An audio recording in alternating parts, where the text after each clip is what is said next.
Hello everyone, welcome to my YouTube channel. My name is Adwaka Precious Chisom and welcome to the Assertive Chisom YouTube channel. Please do well to like, share and subscribe and leave your comments in the comment section so I know that you are engaging with my content. If you have any video suggestion, please do well to leave it there and I promise you I will make a content on whatever you suggested. You have my word, and that is on period. I don't even know if I'm doing zip or period. Okay, this is period. Okay, so please, if you can hear noises from the background, please do well to ignore. It's hard to make content in Nigeria. Trust me. Okay, so I've come to the conclusion that this life no balance.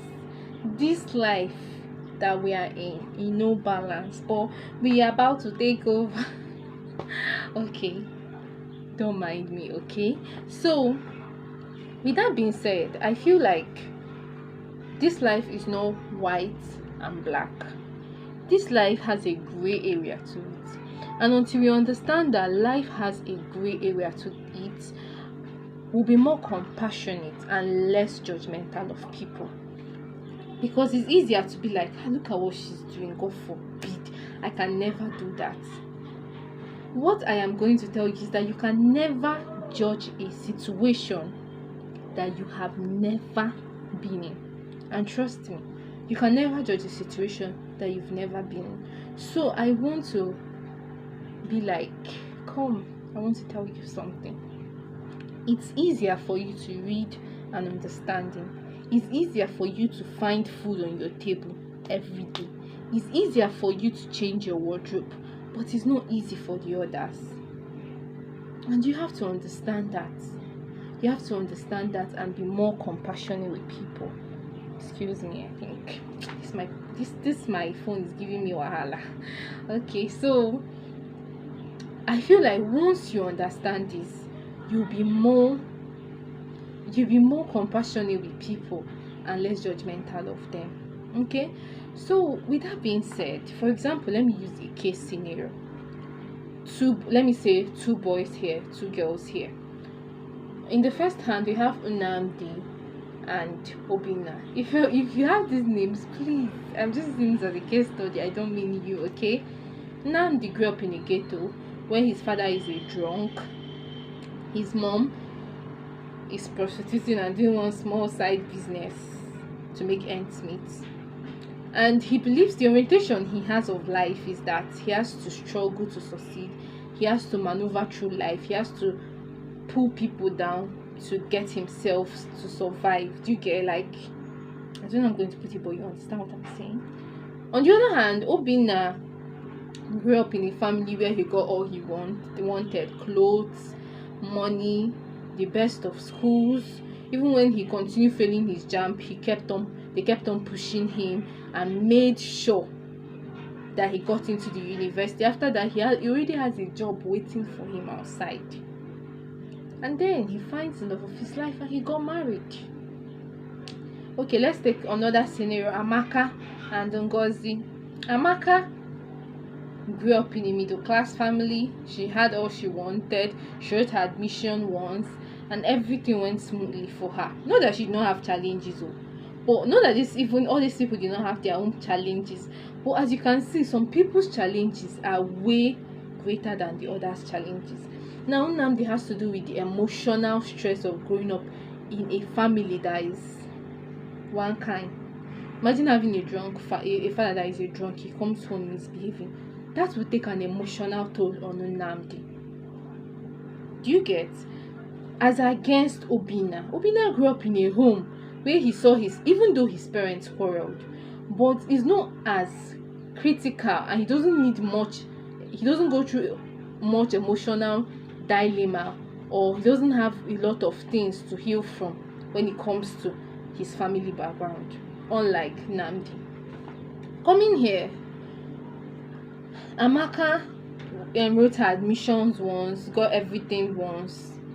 Do you get? And she graduated successfully, no hitches, and then she got married to the love of her life. Not that she didn't have her own challenges, but it cannot be compared to that of Ngozi. Ngozi found it hard to gain admission. She wrote her WAEC, she failed, she had to apply again, and she later got admission, and then she started having issues of carryover, and then in between she was chopping breakfast.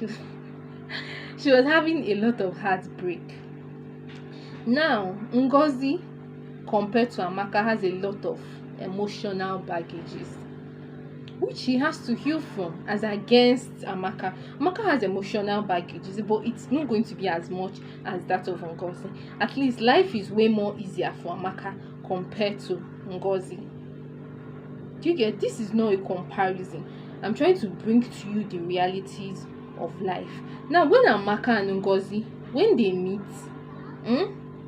Amaka cannot relate. She'll be like, is it not you cannot keep yourself? You'll be following stupid men, blah blah blah. Ngozi has daddy issues. Maybe she grew up with a single parent.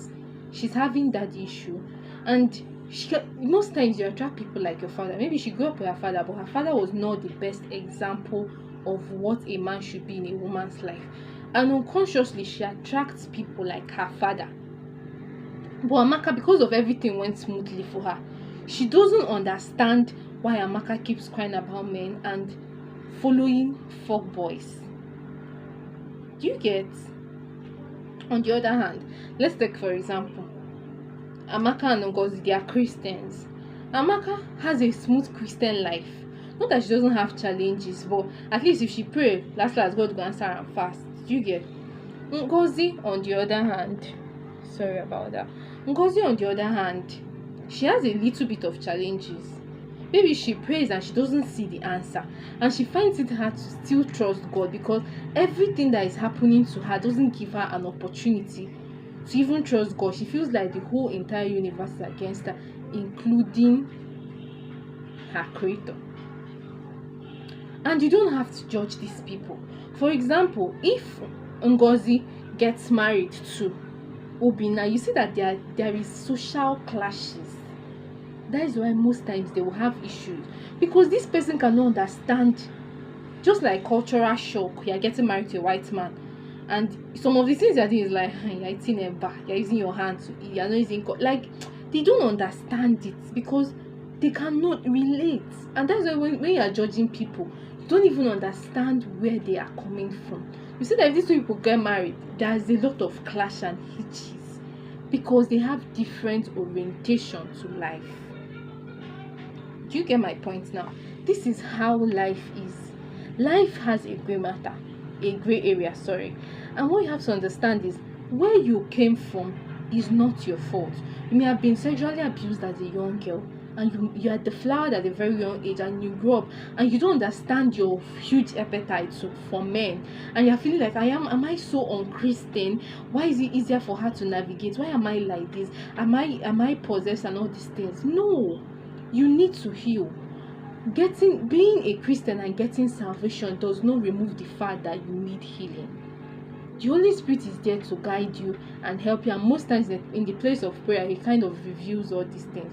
But even if your salvation is not as easier as it is for others, like I don't even know what I'm saying. If your salvation is not easier for you as it is for the others, understand that sometimes when you pass through all these pains, sometimes you pass through so much pain so that you will understand when people are passing through those things, because you cannot judge a situation you've never been in.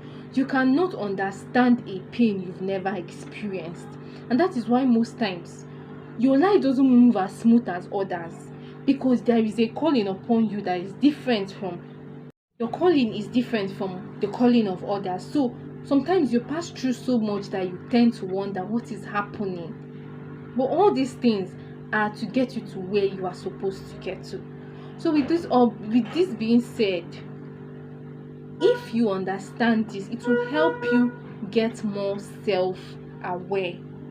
When you are self-aware, you understand the background you are coming from. You understand the consequences this background had on you. You understand the emotional toll this background has cost you, the emotional pain. And you understand also that whatever choices you make today will have the effect on your tomorrow. So you learn to make good choices, because whatever you may have suffered, wherever you may have come from, is not your fault, but the choices you make today will determine where you will be tomorrow. So as much as you can, try to make better choices and try to understand who you are and where you are from. The best way to be self-liberated is to look within and look outwardly, understand and take in everything, and use it as a tool and not a weapon for change, for a better you, and keep navigating through life. I don't know how much I am going to say this, but I feel it's time to get more assertive. It's time to look within. It's time to become a better you.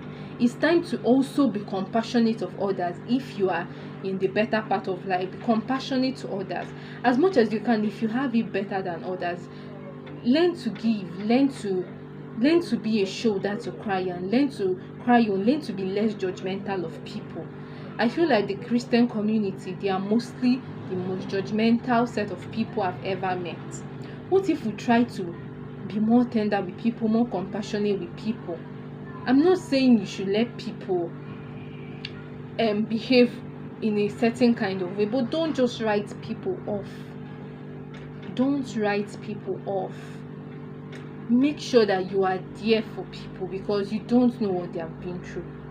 So with that being said, I feel like I ranted all through this video, but I know that it's for somebody and you got something in this video. So do well to like, share and subscribe, and leave your comments in the comment section and your video ideas. I love you. See you in my next video. Bye.